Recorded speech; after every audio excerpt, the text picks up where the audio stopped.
Good morning, everyone. Once again, it's Amir sir here in front of you with the third lecture of chapter Organic Chemistry. In behalf of our school, Jesus and Mary Academy, first of all, I would like to tell you to subscribe the channel. Today, we are going to see another important topic of this chapter, that is functional group. आज हम लोग इस organic chemistry का बहुत important topic देखने जा रहे हैं जिसका नाम है फंक्शनल ग्रुप।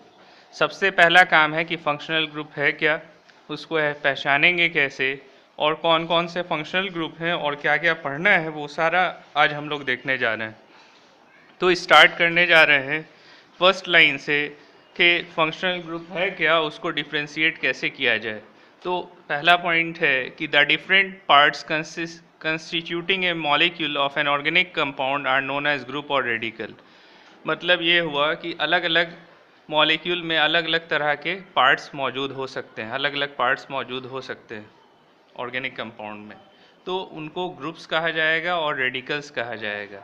तो अब जैसे CH3OH consisting of two parts, दो पार्ट होता है CH3OH में, पहला है CH3 ग्रुप, दूसरा है हाइड्रोक्सिल ग्रुप जिसको OH ग्रुप कह रहे हैं।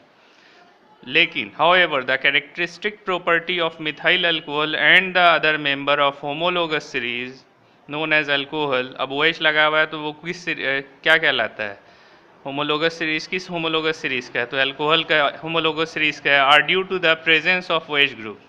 तो होमोलोगस सीरीज का जो मेंबर है, अगर ये होमोलोगस सीरीज का मेंबर है तो कैसे पहचानेंगे, अगर इसमें OH मौजूद है तो पता चला कि ये अल्कोहल सीरीज का होमोलोगस सीरीज का मेंबर है due to the presence of OH group. Such an atom और group of atom which determine the characteristics property of all the member of the same homologous series is known as functional group.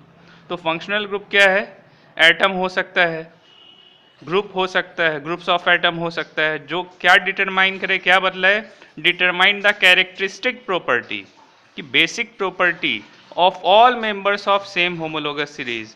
वो basic property बतलाएगा character कैसा है, कैसा character property है उस group का और उस ग्रुप के सारे होमोलोगस सीरीज के मेंबर का, उसी को क्या कहेंगे, फंक्शनल ग्रुप या ऑफ दैट होमोलोगस सीरीज कहलाएगा। उसी को उस होमोलोगस सीरीज का फंक्शनल ग्रुप कहा जाता है, जो उसके कैरेक्टरिस्टिक प्रॉपर्टी को डिटरमाइन करे, बतलाए। फिर है द सच, और इसमें कंटिन्यू करते हुए कहा जाता है the remaining part of molecule mainly determine the physical property such as melting point, boiling point, density. अब रिमेनिंग पार्ट कहने का मतलब ये तो हो गया फंक्शनल ग्रुप, जो इसके होमोलोगस सीरीज का कैरेक्टरिस्टिक प्रॉपर्टीज बतलाएगा। ठीक है, होमोलोगस सीरीज का कैरेक्टरिस्टिक प्रॉपर्टी बतलाने वाला OH है, जबकि CH3 क्या बतलाएगा, जो हाइड्रोकार्बन उसके साथ लगे हुए हैं उससे क्या डिटरमाइन होगा। तो बतलाया जा रहा है कि वैसे मॉलिक्यूल्स जो CH3 ग्रुप वाला है, मॉलिक्यूल्स मेनली डिटरमाइन द, क्या डिटरमाइन करता है, फिजिकल प्रॉपर्टी डिटरमाइन करता है उस कंपाउंड का, जैसे कि melting point, boiling point, density क्या होगा। दस OH group is the functional group of alcohol, इसीलिए फंक्शनल ग्रुप एल्कोहल का क्या है, OH है। द कैरेक्टरिस्टिक प्रॉपर्टी, अब उसी तरह बाकी सब में भी देखना है कि the characteristic property of carboxylic acid, characteristic property जो अलग प्रॉपर्टी कार्बोक्सिलिक एसिड का है वो किसके प्रेजेंस के कारण, किसके कारण है, is due to the presence of COOH group. Carboxylic acid में कौन सा फंक्शनल ग्रुप है, COOH ग्रुप। अब आप इसमें जितना CH3 चेन लगाना चाहें वो लगा दें, उससे क्या फ़र्क पड़ेगा, उससे सिर्फ फ़र्क पड़ेगा उसके फिजिकल प्रॉपर्टी में चेंज होगा, जबकि इसका कैरेक्टरिस्टिक प्रॉपर्टी किससे डिसाइड होगा, COOH ग्रुप से ही डिसाइड होगा। Therefore functional group of carboxylic acid is COOH group. तो COOH ग्रुप हो गया। अब यहाँ पे देख सकते हैं आप कि दिखा भी रहा है यहाँ पे कि अल्कोहल है, अल्कोहल में CH3 है, OH जो लगा हुआ है ये क्या हो गया, इसका फंक्शनल ग्रुप। अब कार्बोक्सिलिक एसिड है, मान लीजिए कि CH3 लगा दिया यहाँ भी और इससे अटैच हो गया COOH, तो COOH क्या है, इसका फंक्शनल ग्रुप, इसका कैरेक्टर ये क्या डिटरमाइन कर रहा है, इसका कैरेक्टरिस्टिक प्रॉपर्टी डिटरमाइन कर रहा है, जबकि ये जो CH3 ग्रुप या और भी कोई ग्रुप लगा देंगे तो उसका फिजिकल प्रॉपर्टी को बतलाता है। तो याद रखना है कि किसी भी ऑर्गेनिक कंपाउंड में दो पार्ट हैं, एक पार्ट वो है जो उसके कैरेक्टरिस्टिक प्रॉपर्टी को बतलाता है, दूसरा पार्ट वो है जो बतलाता है कि इसका फिजिकल प्रॉपर्टीज़ क्या होगा।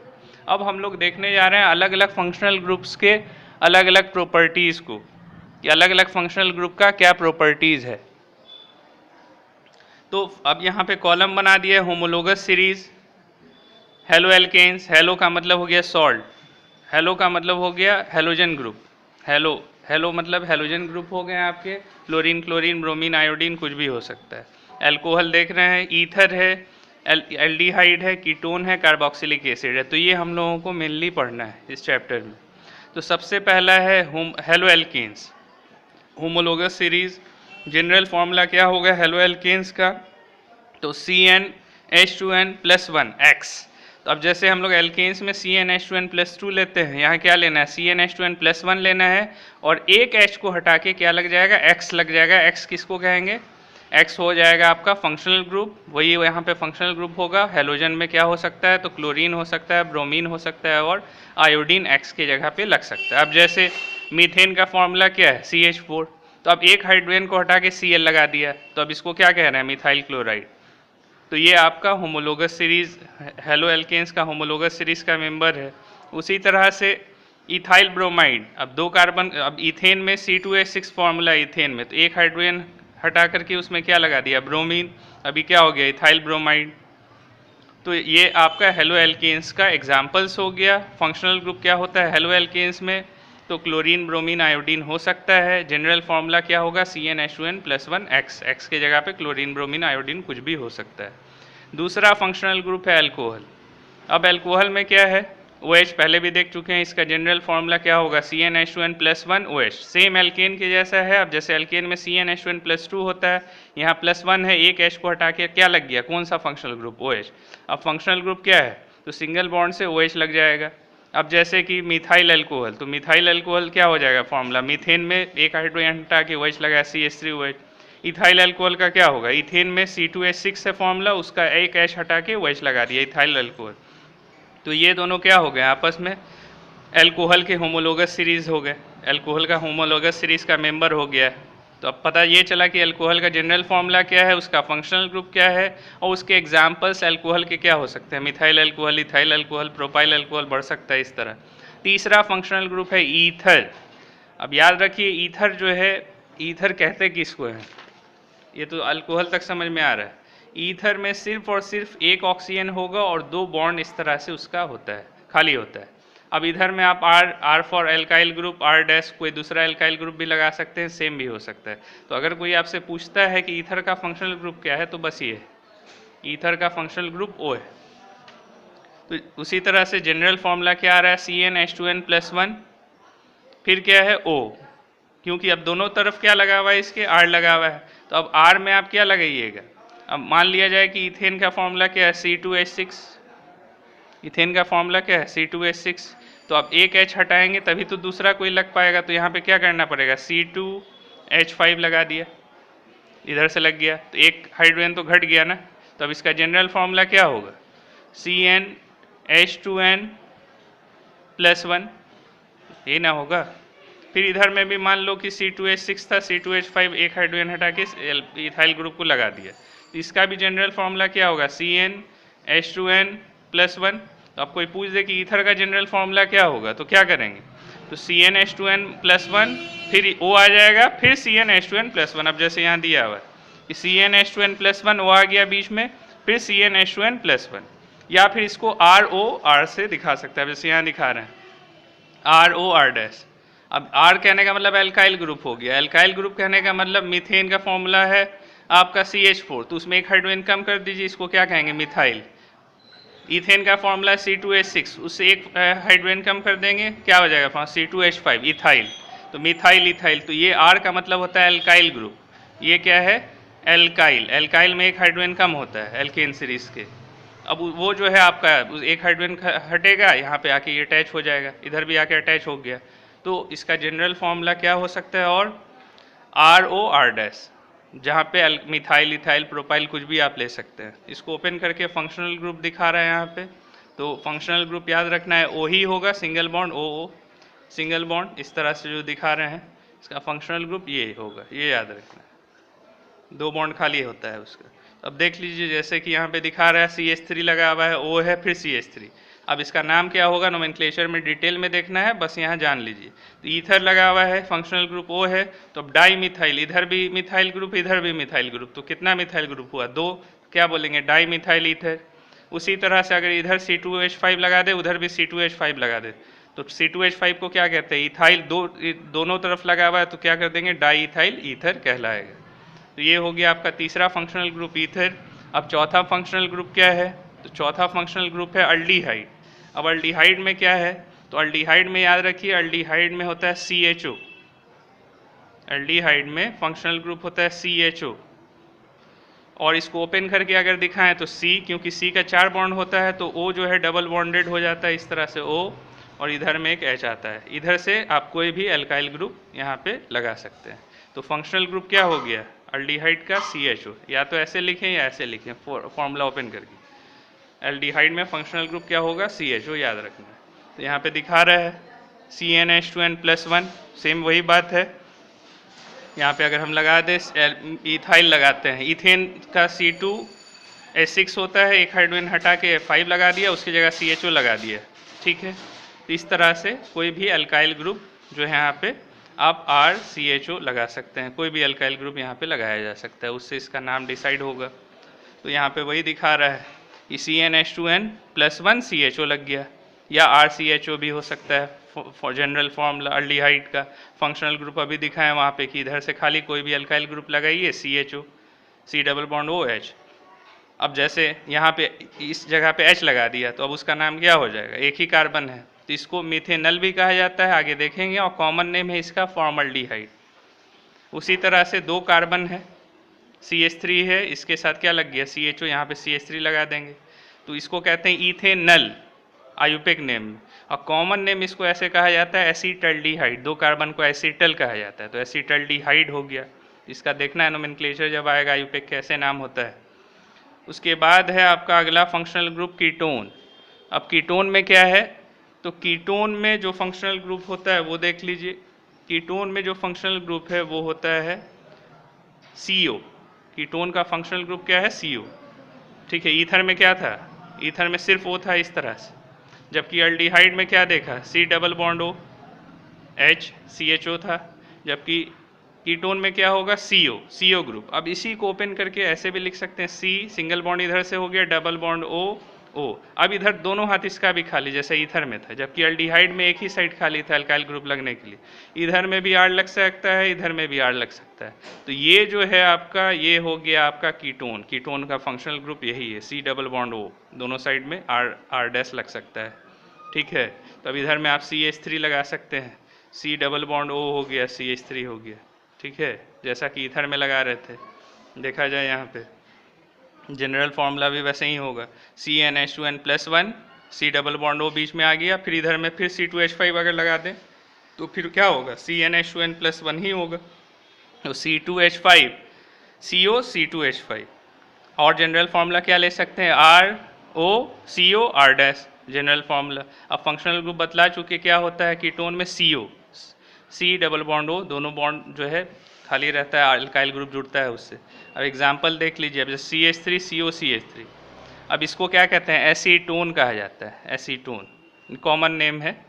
उसी तरह से अगर C2H5 इधर में CH3 लगा दिया तो इसको क्या कहते हैं? इथाइल ग्रुप इधर लगा हुआ है, इधर में कौन सा ग्रुप है? मिथाइल ग्रुप, तो इसको कहते हैं इथाइल मिथाइल कीटोन। इस तरह से नोमेनक्लेचर कीटोन ग्रुप का होता है। ये बहुत इंपॉर्टेंट है आपको जानना कि किसमें कौन सा फंक्शनल ग्रुप है, कीटोन में क्या है, अल्डिहाइड में क्या है, ईथर में क्या है, अल्कोहल में क्या लगा रहता है, हैलोजन में क्या लगता है, ये बहुत ज़रूरी है, इसको याद रखना होगा। अब इसके बाद लास्ट है आपका कार्बोक्सिलिक एसिड। अब कार्बोक्सिलिक एसिड में कौन सा फंक्शनल ग्रुप होगा वो देख लीजिए। तो कार्बोक्सिलिक एसिड में C डबल बॉन्ड OOH, इस तरह से एक इस साइड से R लगा सकते हैं, COOH COOH कह सकते हैं। तो अब इसको थोड़ा ओपन करके भी लिखा जा सकता है, तो C लिख दिया, डबल बॉन्ड से O दे दिया, क्योंकि कार्बन का तो 4 ही बॉन्ड होगा, फिर इधर से क्या लगा देना है? OH लगा देना है। तो ये जो आया COOH, यही क्या हो गया, कार्बोक्सिलिक एसिड का फंक्शनल ग्रुप क्या होगा, COOH। ये इसका फंक्शनल ग्रुप है। R की जगह पे क्या ले सकते हैं, कुछ भी ले लीजिए, कोई भी अल्काइल ग्रुप ले लीजिए, एक ही साइड से लेकिन जुड़ेगा कार्बोक्सिलिक एसिड में, जैसा कि अल्डिहाइड में जुड़ रहा था। तो यहाँ पे देखिए वही चीज़ है, CS फॉर्म जनरल फार्मूला क्या हो जाएगा, सेम वैसे ही एल्केन के जैसा CnH2n+2 लेते हैं, क्या कर देंगे, एक हाइड्रोजन कम कर देंगे, CnH2n+1 COOH हो जाएगा, या RCOOH, सिंपल जनरल फार्मूला हो गया। अब इसका फंक्शनल ग्रुप क्या होगा, अभी बतलाएं, दिखाएं भी आपको, C डबल बॉन्ड OH, इधर से R ग्रुप लगा सकते हैं, H भी लगा सकते हैं। तो अब मान लीजिए कि H लगा दिया है इधर में, इसका नाम क्या होगा, फॉर्मिक एसिड कहा जाता है। और आयुपेक में कहा जाएगा तो इसको मिथानोइक एसिड कहेंगे, क्योंकि एक कार्बन, आगे देखना है फंक्शनल नोमेनक्लेचर में। अगर मान लीजिए CH3 लगा दिया तो 2 कार्बन हो गया, और COOH ग्रुप जुड़ गया CH3 से, मीथेन का CH4 होता है, एक हाइड्रोजन हटा के COOH लगा दिया, फंक्शनल ग्रुप। तो कौन सा फंक्शनल ग्रुप हो गया, कार्बोक्सिलिक एसिड का। उसको कहते क्या हैं, 2 कार्बन को इथेन कहते हैं, इथानोइक एसिड कहलाएगा, जबकि कॉमन नेम इसका क्या है, एसिटिक एसिड। अब हमेशा याद रखिए, जहाँ भी एसिटल या एसिटा जुड़ा है, मतलब समझ जाना है कि 2 कार्बन वाला है। तो इस तरह से हम लोगों ने देख लिया कि जो है फंक्शनल ग्रुप क्या क्या हैं, और उसके होमोलोगस सीरीज भी देख लिए। अब हम लोग देखने जा रहे हैं अगला पॉइंट, जिसका नाम है आइसोमेरिज्म। आइसो का मतलब होता है सेम, मर्स का मतलब होता है molecule. The molecules which have same molecular formula but different structural formula. तो मॉलिकुलर फार्मूला सेम होगा, different compounds having same molecular formula but different structural formula, तो उसको क्या कहा जा रहा है, आइसोमेरिज्म कह रहे हैं। तो अब यहाँ पे देख लीजिए क्या है, the word isomerism is coined from the Greek word iso. Iso का मतलब हो गया सेम, मर्स का मतलब पार्ट या मॉलिक्यूल कह सकते हैं, मेरोस का मतलब हो गया पार्ट। शॉर्ट में क्या कहेंगे, isomers have different molecules that have same part elemental composition. Different अलग अलग मॉलिक्यूल है, अलग कंपाउंड है, जबकि उसका जो फॉर्मूला है, जो पार्ट होगा वो क्या होगा, सेम होगा।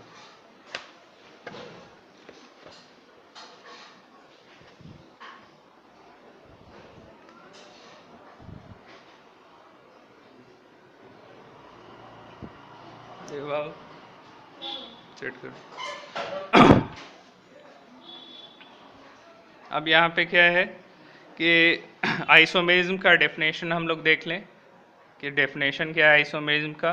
When the same molecular formula, molecular formula याद रखना है, सेम होगा। When the same molecular formula represent 2 और more compound, molecular formula same हो और वो 2 या 2 से ज़्यादा कंपाउंड्स को रिप्रेजेंट करे, which differ in their physical और केमिकल प्रॉपर्टी, और उनका फिजिकल और केमिकल प्रॉपर्टी भी अलग हो, then such compounds are called isomer, उन्हें आइसोमर्स कहा जाएगा, और इस फेनोमिनन को क्या कहेंगे, आइसोमेरिज्म कहा जाएगा। दोबारा से, when the same molecular formula represent 2 or more compound which differ in their physical or chemical property, then such compounds are called isomer and phenomenon is called isomerism.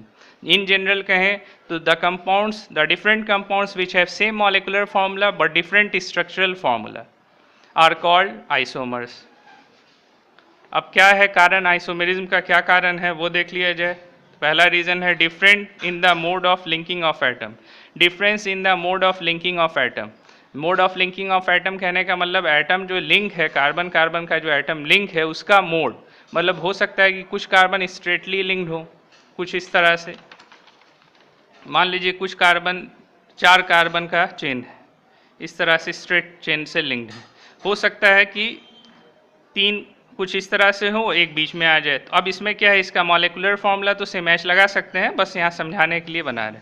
अब 4 ही कार्बन का chain है, molecular formula same है, ये भी 4 carbon का chain है, molecular formula same है, लेकिन जो जहाँ पे जुड़ रहा है कार्बन, वो जो प्लेस है वो अलग हो गया। तो इसके वजह से इसका स्ट्रक्चरल फार्मूला चेंज हो गया, जबकि मॉलिकुलर फार्मूला क्या है, सेम है। तो वही चीज़ यहाँ कह रहा है कि difference in mode of linking of atom, atom कहाँ से लिंक हो रहा है उस मोड पे आइसोमर्स जो है आइसोमेरिज्म का कारण है, वो वही कारण है आइसोमेरिज्म के डेवलप होने का, difference in mode of linking of atom. दूसरा, difference in arrangement of atom और ग्रुप इन द स्पेस। अब अरेंजमेंट ऑफ एटम कैसा है, स्ट्रेट चेन है, ब्रांच चेन में है, कैसे है, तो उस आधार पे भी आइसोमेरिज्म जो है वो एराइज कर जाता है। Thus there are 2 different types of isomerism. तो आइसोमेरिज्म कितना तरह का, अब आइसोमेरिज्म क्या है वो देख लिया, क्यों एराइज होता है वो देख लिया, लिंकिंग ऑफ एटम अलग है, या अरेंजमेंट ऑफ एटम अलग है तो उससे जो है आइसोमेरिज्म राइज होगा। तो अब क्या कितना तरह का है वो देखने जा रहे हैं। स्ट्रक्चरल आइसोमर्स है पहला, दूसरा है स्टीरियो आइसोमेरिज्म और स्पेस आइसोमेरिज्म कहा जाता है।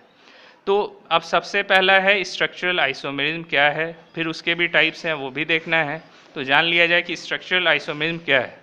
तो isomers that have same molecular formula but differ in arrangement of atom within the molecule are called structural isomers. तो स्ट्रक्चरल आइसोमर किसको कहेंगे, जिसका मॉलिक्यूलर फॉर्मूला क्या हो, सेम हो, differ in arrangement of atom within the molecule. Atom का जो arrangement है मॉलिक्यूल के अंदर वो क्या है, डिफर कर जा रहा है, अलग अलग है, तो उसको क्या कहेंगे, स्ट्रक्चर में चेंज हो जाता है। उसके कारण मॉलिक्यूलर फॉर्मूला सेम होगा लेकिन उसका अरेंजमेंट ऑफ एटम चेंज होगा तो उसका स्ट्रक्चर चेंज हो जाता है।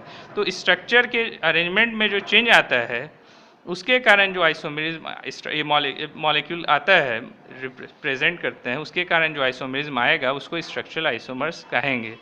दोबारा से, isomers that have same molecular formula but differ in arrangement of atom, arrangement of atom में डिफर करे within the molecule, molecule के अंदर ही, are called structural isomers and the phenomenon is called structural isomerism. अब उस चीज़ को यहाँ पे दिखा रहा है कि फॉर एग्जाम्पल C2H6O है, can have two different types of arrangement of atom within the molecule as shown below. तो अब इसका जनरल फॉर्मूला क्या है, C2H6O। अब C2H6O को कैसे लिख सकते हैं, तो सबसे पहले लिखने का तरीका है कि 2 कार्बन को सिंगल बॉन्ड से दिखाइए। तो 2 कार्बन को सिंगल बॉन्ड से दिखा दिया, जुड़ गया। अब 3 हाथ इसका बचा, 3 इसका बचा, तो अब 1 बॉन्ड तो हो गया, 4 बॉन्ड होता है कार्बन का, टेट्रावैलेंट है, 4 कोवैलेंट बॉन्ड बनाता है। तो एक तो बीच से जुड़ गया, एक कार्बन सिंगल बॉन्ड कार्बन से जुड़ गया, बाकी साइड से 3 हाइड्रोजन जुड़ा हुआ है। इस साइड से, लेफ्ट साइड से देख सकते हैं 1 2 3, फिर इस कार्बन से ऊपर नीचे 2 हाइड्रोजन हो गया। तो अब टोटल हाइड्रोजन कितना था आपके पास, 6, 1 ऑक्सीजन है। तो हो सकता है कि O ऑक्सीजन आ जाए, दूसरे वाले कार्बन के O से जुड़ जाए और जो है फिर इधर मैच आ जाए। तो ऑक्सीजन डाईवैलेंट होता है, 2 उसका वैलेंसी होता है, तो वो भी कंप्लीट हो गया। तो इस तरह से ये क्या बना दिया, इथाइल अल्कोहल। 2 कार्बन को इथेन कहते हैं, एक इथेन के H को हटा के OH लगा दिया तो क्या हो गया, इथाइल अल्कोहल हो गया, फंक्शनल ग्रुप। उसी तरह से दूसरा फॉर्मूला, सेम फॉर्मूला, आप देखिए कैसे चेंज हो जा रहा है उसका स्ट्रक्चर।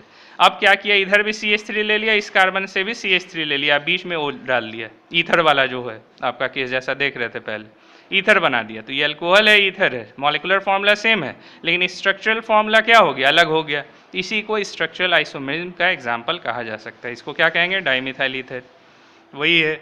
दस ethyl alcohol and dimethyl ether are structural isomers, इसको स्ट्रक्चरल आइसोमर्स कहा जाएगा। अब स्ट्रक्चरल आइसोमर्स के बाद जो है दूसरा क्या था हमारा, स्टीरियो आइसोमेरिज्म। स्टीरियो आइसोमेरिज्म क्या है, इसमें बहुत डिटेल नहीं पढ़ना है, बस आपको थोड़ा बहुत जानना है, ये 11th में पढ़ना है टॉपिक।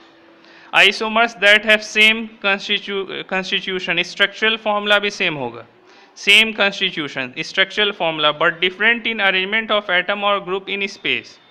अब थोड़ा बहुत का डिफर कर रहा है, पोजीशन चेंज कर जाता है, स्ट्रक्चर भी सेम होता है, सिर्फ एटम का पोजीशन वेरी करता है, उससे जो है आपका स्टीरियो आइसोमेरिज्म राइज होता है या स्पेस आइसोमेरिज्म। वही कह रहा है isomers that have same structural formula, जबकि क्या देखा था हम लोग, स्ट्रक्चरल फॉर्मूला डिफरेंट था स्ट्रक्चरल आइसोमेरिज्म में, जबकि स्टीरियो आइसोमेरिज्म में क्या कह रहा है, same structural formula, differ in arrangement of atom, atom का अरेंजमेंट डिफर करेगा, जबकि स्ट्रक्चरल फॉर्मूला भी सेम होगा, सिर्फ एटम के पोजीशन या ग्रुप के पोजीशन स्पेस में वेरी कर जाएंगे। तो उससे जो आइसोमेरिज्म राइज करेगा उसको स्टीरियो आइसोमेरिज्म कहा जाएगा, स्टीरियो आइसोमर्स कहा जाएगा, और इस फेनोमिनन को स्टीरियो आइसोमेरिज्म कहेंगे। बेटर है एग्जाम्पल से समझना इस चीज़ को कि कैसे क्या है। तो यहाँ पे दिखा रहा है इस चीज़ को, एग्जाम्पल से समझिए। अब जैसे फॉर एग्जाम्पल 1,2-डाइक्लोरोईथीन has 2 different arrangement of atom around double bond, 1,2-डाइक्लोरोईथीन। अब ईथ का मतलब क्या होता है, 2 कार्बन, ईन कहने का मतलब उसके बीच क्या लग गया, डबल बॉन्ड। तब देखिए 2 कार्बन, उसके बीच में क्या लगा हुआ है, डबल बॉन्ड, ठीक है। अब 1 और 2 पे क्या लगा हुआ है, डाइक्लोरो, मतलब पहले वाले कार्बन पे क्लोरीन और दूसरे वाले कार्बन से भी क्या लगा हुआ है, क्लोरीन। अब जो बॉन्ड बच जाता है उससे हाइड्रोजन होगा, नोन है, तो हाइड्रोजन लगा दिया। लेकिन अरेंजमेंट देखिए कैसा है, अरेंजमेंट स्ट्रक्चरल अरेंजमेंट इसमें जैसा है वैसे ही इसमें भी तो है, सिर्फ वेरी क्या किया है, वेरी सिर्फ ये किया है कि यहाँ Cl नीचे है जबकि यहाँ Cl क्या है, ऊपर में। यहाँ हाइड्रोजन ऊपर में है, इस स्ट्रक्चर में क्या है, नीचे में है। तो स्ट्रक्चरल फॉर्मूला तो सेम है, लेकिन अरेंजमेंट ऑफ एटम जो है, एटम का जो पोजीशन है वो वेरी किया। अब उससे जो आइसोमेरिज्म एराइज करेगा उसको ही स्टीरियो आइसोमेरिज्म कहा जाएगा। डिटेल आगे होगा, देखेंगे। अब यहाँ समझाने के लिए अब देखिए, two similar atoms on the same side of double bond, इसको सिस कहेंगे। टू सिमिलर एटम कहने का मतलब क्या, ऊपर में HH है, एबव HH है, बिलो क्या है, Cl है। तो दो सिमिलर एटम कहाँ है, सेम साइड हुआ। जबकि यहाँ क्या है, दो सिमिलर एटम अपोजिट साइड हुआ। अगर दो सिमिलर एटम सेम साइड है, सेम साइड कहने का मतलब ऊपर या नीचे, तो उसको क्या कहते हैं, सीस आइसोमर्स कहा जाता है। Two similar atom on opposite side of double bond, double bond के अपोजिट साइड हो जाए, ऊपर और नीचे की बात कर रहे हैं। इस तरह देखिएगा, ऊपर मतलब H ऊपर, दोनों Cl नीचे, जबकि यहाँ H ऊपर है, Cl नीचे है, H ऊपर है, Cl नीचे, अपोजिट हो गया ना, इसका पोजीशन रिवर्स हो गया, ये दोनों बदल लिए। तो उससे जो आइसोमेरिज्म राइज होगा उसको ट्रांस आइसोमर्स कहा जाएगा, इसी को स्टीरियो आइसोमेरिज्म कहा जाता है। Thus two compound show above are stereo isomers, जिसको ज्योमेट्रिकल आइसोमर और सिस आइसोमर्स भी कहा जाता है। ज्योमेट्रिकल आइसोमर्स कहते हैं सिस स्टीरियो आइसोमेरिज्म को। तो यहाँ तक हम लोगों ने देख लिया कि आइसोमेरिज्म कितना तरह का है, मेन कितने तरह के हैं, तो दो तरह का है, स्ट्रक्चरल और स्टीरियो। अब फिर जो है इस टाइप ऑफ स्ट्रक्चरल आइसोमेरिज्म कितने का है, कितना तरह का है वो देखना है। तो टाइप ऑफ स्ट्रक्चरल आइसोमेरिज्म है, तो इसमें यहाँ पे आपको 6 तरह का स्ट्रक्चरल आइसोमेरिज्म दिखाया जा रहा है, जबकि 4 जो है वो ज़्यादा इंपॉर्टेंट है, पहला 4। तो टाइप ऑफ स्ट्रक्चरल आइसोमेरिज्म, पहला है चेन आइसोमेरिज्म, दूसरा है पोजीशन आइसोमेरिज्म, तीसरा है फंक्शनल आइसोमेरिज्म, चौथा है मेटामेरिज्म, पांचवा है टॉटोमेरिज्म और छठा है रिंग चेन आइसोमेरिज्म। तो वहाँ पे क्लियर है कि however in the present class we shall discuss chain isomerism and position. तो वही कह रहे हैं हम आपको कि चेन और पोजीशन ही से क्वेश्चन एग्जाम्स वगैरह में आते हैं, ये एक्स्ट्रा है, एडिशनल है। और मान लिया जाए तो 4 इंपॉर्टेंट है, ये दो तो और भी इंपॉर्टेंट नहीं है, लेकिन पढ़ना है, जानना है क्या है ये। तो सबसे पहला है इसमें आपका चेन आइसोमेरिज्म। चेन आइसोमेरिज्म किसको कहेंगे, when the same molecular formula represent two or more compound, molecular formula same होगा, two or more compound having different arrangement of carbon atom. Arrangement of carbon atom अलग है, ये नहीं कह रहा है कि अरेंजमेंट ऑफ एटम जो है वो अलग है, कार्बन एटम का अरेंजमेंट अलग है। तो स्टीरियो में नहीं जाएगा, ये स्ट्रक्चर ही चेंज हो गया आपका। Having different arrangement of carbon atom in chain, the such compound are known as chain isomers and the phenomenon is known as chain isomerism. तो चेन आइसोमेरिज्म में क्या होगा, चेन ही वेरी कर जाएगा। जैसा कि डेफिनेशन में हम लोग देखा थे, स्ट्रक्चरल आइसोमेरिज्म क्या था उसमें कि मॉलिक्यूलर फॉर्मूला सेम था, लेकिन अरेंजमेंट ऑफ एटम क्या था, वो वेरी कर जा रहा था, स्ट्रक्चर जो है वो वेरी कर रहा था। तो वही है। अब इसमें पॉइंट्स क्या रिमेंबर करना है ये देख लीजिए। पहला पॉइंट है, this type of isomerism is not shown by compound having less than 4 carbon atom, it is because branching is not possible in such case. तो कम से कम कितना कार्बन होना चाहिए, चेन आइसोमेरिज्म या स्केल्टन भी कहते हैं उसको, स्केल्टल आइसोमेरिज्म में कम से कम कितना कार्बन होना चाहिए चेन आइसोमेरिज्म शो करने के लिए, 4 के को क्या कहते हैं, ब्यूटेन, ब्यूट, 4 कार्बन वाला। अगर 4 नहीं होगा, 3 होगा तो आपका चेन आइसोमेरिज्म होगा ही नहीं। तो पहला पॉइंट याद रखना है कि चेन आइसोमेरिज्म होने के लिए कम से कम 4 कार्बन का होना जरूरी है। दूसरा, number of chain isomer increase with increase in number of carbon atom in the compound. अब नंबर ऑफ चेन आइसोमेरिज्म बढ़ता जाता है। अब जैसे ब्यूटेन में 4 है, पेंटेन में 5 है, हेक्सेन में 6 है, तो जैसे जैसे कार्बन एटम बढ़ेगा तो उसका चेन आइसोमेरिज्म का नंबर भी जो होगा, संख्या भी जो होगा वो भी बढ़ जाएगा। अब जैसे C4H10 represent 2 chain isomer, C4H10 butane कहते हैं, 4 कार्बन है, ठीक है, और डबल से 2 ज़्यादा हाइड्रोजन है, देख रहे हैं, तो अब समझ जाइए कि क्या होगा, ये एल्केन सीरीज का होगा, डबल से कार्बन के डबल से 2 ज़्यादा हाइड्रोजन होगा, CnH2n+2 अप्लाई करके भी देख सकते हैं, वही चीज़ आएगा। तो C4H10 में डबल से 2 कार्बन 2 हाइड्रोजन ज़्यादा है, कार्बन के डबल से 2 ज़्यादा हाइड्रोजन होना चाहिए। कार्बन का डबल क्या होगा, 4 है तो 8, 2 ज़्यादा मतलब 10, C4H10, 4 को ब्यूटेन कहते हैं। अब क्या करेंगे, इसको रिप्रेजेंट कर सकते हैं, बहुत सारा पढ़े थे, bond line structure, condense structure, तो उसी का कंडेंस स्ट्रक्चर का एग्जाम्पल यहाँ पे। तो अब CH3, CH2, CH2, CH3, अब मिला लीजिए, 4 कार्बन होगा और 10 हाइड्रोजन, तो इस तरह से लिखा जा सकता है, इसको ब्यूटेन हो गया। अब क्या करना है, 4 कार्बन का चेन है, 3 कार्बन का चेन लिया और बीच वाले से CH3 को लगा दिया, तो अब क्या हो जाएगा, ये अभी तो ब्यूटेन था, अब इसका नाम चेंज हो जाएगा क्योंकि कार्बन चेन वेरी किया। अगर चेन वेरी कर जाए, कार्बन का चेन वेरी कर जाए, तो ही चेन आइसोमर्स का एग्जाम्पल होगा। 4 कार्बन का चेन, अब 3 हो गया, एक को नीचे यहाँ पे हैंग किया, तो ये किसका एग्जाम्पल हुआ? 4 कार्बन तो है ही यहाँ पे, लेकिन चेन वेरी कर गया, तो यही चेन आइसोमर्स का एग्जाम्पल होगा। अब इसका नाम यहाँ दे रहा है, डिटेल आईयूपीएसी नोमेनक्लेचर में हम लोग वहाँ देखेंगे इसका। तो 1 2 3, तो 2 से लगा हुआ है आपका मिथाइल ग्रुप, तो नाम क्या हो जाएगा? 2 मिथाइल, 3 कार्बन का चेन प्रोपेन कहलाएगा, या मिथाइल प्रोपेन भी कहते हैं। तो ये पहला एग्जाम्पल हुआ। लेकिन याद रखिएगा कि अगर यहाँ पे CH3, CH2, CH2 और यहाँ पे अगर हम लगा दें CH3, तो ये ब्यूटेन ही होगा। जैसा कि एक स्ट्रेट चेन में है, वैसे ही ये भी ब्यूटेन है। 1 2 3 4, ये मेन ही चेन में गिना जाएगा। तो ज़रूरी है कि बीच से लगाना होगा, चेन को ब्रेक करना होगा। ये आपका चेन हो गया, या फिर इधर भी लगा देते तो भी वही ब्यूटेन ही होता। तो इसीलिए क्या किया गया कि 3 को बीच में रखा, 3 को मतलब जो है स्ट्रेट में रखा और बीच से लगाया। अगर किनारे से लगाते तो फिर वो ब्यूटेन होता, वो फिर स्ट्रक्चरल आइसोमर चेन आइसोमर्स नहीं होता, उसका स्ट्रक्चर सेम ही रह जाता है। तो इसीलिए ज़रूरी है, याद रखना है कि जब भी लगाना है तो बीच से लगाएंगे। किनारे से अगर लगाते हैं तो फिर ब्यूटेन ही हो जाए। आप ट्राई करके देख लीजिए, किनारे जहाँ लगाया तो ये ब्यूटेन होगा, जैसा कि यहाँ पे आ रहा है।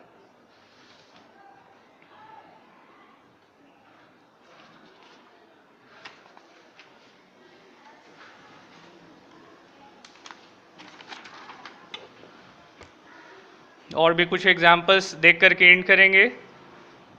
अब दूसरा एग्जाम्पल देख लीजिए उसी तरह से। C5H12, 5 कार्बन का चेन है, पेंटेन कहते हैं। अब इसको दिखा सकते हैं इस तरह से, CH3, CH2, CH2, CH2, CH3, pentane कहलाएगा। अब देख लीजिए, अब 4 कार्बन का चेन ऊपर लिया, किसी बीच वाले से लगा दिया इसको। तो 4 कार्बन का चेन ऊपर, पहले 5 था, 4 हुआ, किसी एक को बीच से लगा दिया, तो 4 ऊपर 1 नीचे, तो 2 मिथाइल ब्यूटेन कहलाएगा। फिर देखिए क्या हुआ, फिर 3 कार्बन का चेन लिया मेन चेन में स्ट्रेट, और बीच वाले से ऊपर नीचे दोनों को लगा दिया, तो ये तीसरा चेन आइसोमर्स दिया किसका? पेंटेन का। अब देख रहे हैं 2 डाई मिथाइल प्रोपेन इसका नाम है। कैसे है वो जब नोमेनक्लेचर होगा तो बतलाया जाएगा वहाँ। उसी तरह से तीसरा एग्जाम्पल C4H8। अब ध्यान से देखिए फॉर्मूला, C5H12 किसका फॉर्मूला? एल्केन, कार्बन कार्बन के बीच सिंगल बॉन्ड होता है, डबल से 2 ज़्यादा हाइड्रोजन है। लेकिन अगर डबल है तो मतलब कार्बन कार्बन के बीच क्या होगा? कोई किसी 2 कार्बन के बीच डबल बॉन्ड होगा, ये यही बतलाता है अगर कार्बन से डबल हाइड्रोजन हो तो। अब देख लीजिए यहाँ पे क्या है, C4H8 को क्या कहेंगे? ब्यूट। डबल बॉन्ड अगर है, क्योंकि डबल ही है, इसका मतलब डबल बॉन्ड है, तो डबल बॉन्ड को ईन कहा जाता है, ब्यूटीन हो जाएगा।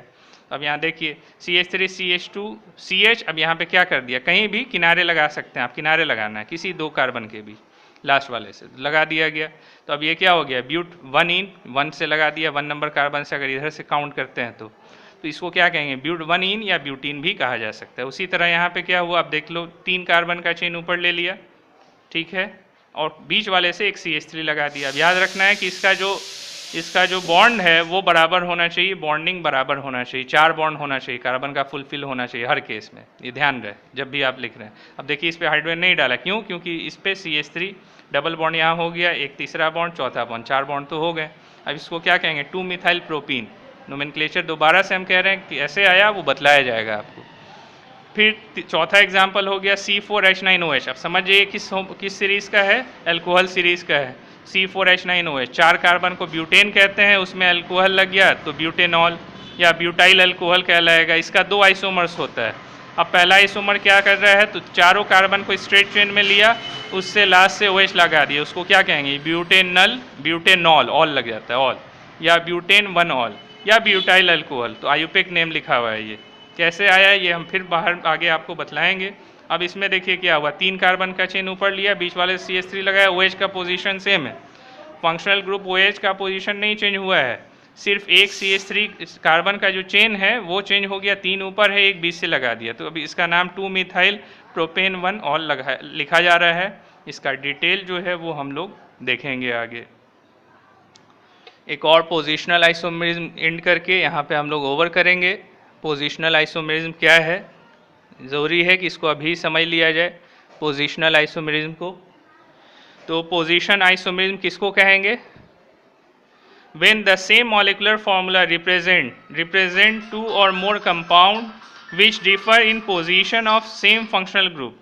क्या कह रहा है कि विन सेम मॉलिकुलर फॉर्मूला, यहाँ भी मॉलिकुलर फॉर्मूला सेम होगा, represent two or more compound को रिप्रेजेंट करेगा, वो डिफर किस चीज में करेगा, differ in position of same functional group, मतलब फंक्शनल ग्रुप का पोजीशन चेंज होगा, फंक्शनल ग्रुप का पोजीशन चेंज होगा। दोबारा से कार्बन का चेन वैसे ही रहेगा, कार्बन चेन नहीं चेंज करना है, 4 है तो 4 ही होगा, जैसा कि चेन में हम लोग कार्बन चेन को वैरी कर रहे थे, जबकि पोजीशन में कार्बन चेन नहीं चेंज होगा। Position of functional group, double bond triple bond का पोजीशन चेंज करेगा, याद रखना है। पोजीशन में कार्बन का चेन का पोजीशन नहीं चेंज होगा, फंक्शनल ग्रुप का पोजीशन चेंज होगा।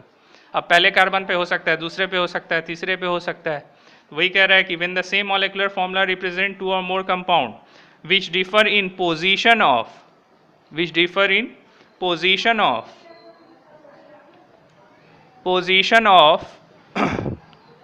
same functional group, position of same functional group, then such compounds are known as position isomers and the phenomenon is called position isomer and the phenomenon is called, ये phenomenon क्या कहलाएगा, positional isomerism इसको कहा जाएगा। Book में भी आप देख सकते हैं अपने, ये सब सारा वहाँ मिल जाएगा आपको, यहाँ सिर्फ एक्सप्लेनेशन है कैसे क्या है वो हम समझा रहे हैं। तो अब for example propane 1 ol and propane 2 ol are the position isomer of each other. Propane 1 ol, prop का मतलब 3 कार्बन, एन मतलब सिंगल बॉन्ड होगा, अब 3 कार्बन लिख दिया, 3 हाइड्रोजन, इसका वैलेंसी 4 कोवेलेंट बॉन्ड का फुलफिल किया, 4 बॉन्ड का CH3 लगा, इस 2 वाले से 2 हाइड्रोजन लगा, क्योंकि 20 से तो लगा ही हुआ है कार्बन से। अब फर्स्ट वाले से क्या किया, फर्स्ट वाले कार्बन से OH लगा दिया, इधर भी लगा सकते थे OH, कोई दिक्कत नहीं था, इसको 1 मान लेते, तब यहाँ पे लगा दिया OH, तो अब इसको क्या कहेंगे, प्रोपेन 1 ऑल। अब कार्बन का कितना चेन है, 3, यहाँ भी देखिए 1 2 3, कार्बन का चेन जो है 3 ही है, स्ट्रेट ले रहे हैं, उसको चेंज नहीं करें। अब क्या किया, यहाँ पे OH 1 नंबर कार्बन से लगा हुआ, अब यहाँ किससे लग गया, 2 नंबर कार्बन से लग गया, तो अब किसका पोजीशन चेंज हुआ, फंक्शनल ग्रुप का। अगर फंक्शनल ग्रुप का पोजीशन यहाँ 1 पे OH लगा हुआ, यहाँ पे 2 पे लगा, अगर position functional group double bond या ट्रिपल बॉन्ड का चेंज हो जाए तो वो पोजीशनल आइसोमर्स का एग्जाम्पल होगा। जबकि चेन में कार्बन का चेन ब्रेक करता है, ये ध्यान रखना है, दोनों में स्लाइट डिफरेंस है। Similarly but 1 ene and but 2 ene are position isomer of each other. उसी तरह ब्यूट 1 इन ब्यूट 2 इन देख लीजिए, मॉलिकुलर फॉर्मूला सेम है। अब ब्यूट 1 इन में क्या है, तो इधर से अगर ले रहे हैं 1 2 3 4, 4 कार्बन का चेन है, इन मतलब कार्बन कार्बन के बीच डबल बॉन्ड, पहला किसी एक के साथ लगा देना है, कोशिश करना है पहला ही वाले से लगाएं, इधर भी लगा सकते हैं, लग गया। तो अब इसमें क्या है, ब्यूट 1 इन, 1 से डबल बॉन्ड लगा हुआ, जबकि सेकेंड वाले केस में क्या है, 2 नंबर कार्बन से डबल बॉन्ड लगा हुआ, तो उसको क्या कहेंगे, ब्यूट 2 इन। तो ब्यूट 1 इन, 1 पे डबल बॉन्ड, 2 पे double bond, position double bond का चेंज हुआ, ये पोजीशनल आइसोमर्स का एग्जाम्पल हो गया। यहाँ पे हम लोग लास्ट करते हैं, ओवर करते हैं, अगले क्लास में हम लोग nomenclature of organic compounds start करेंगे।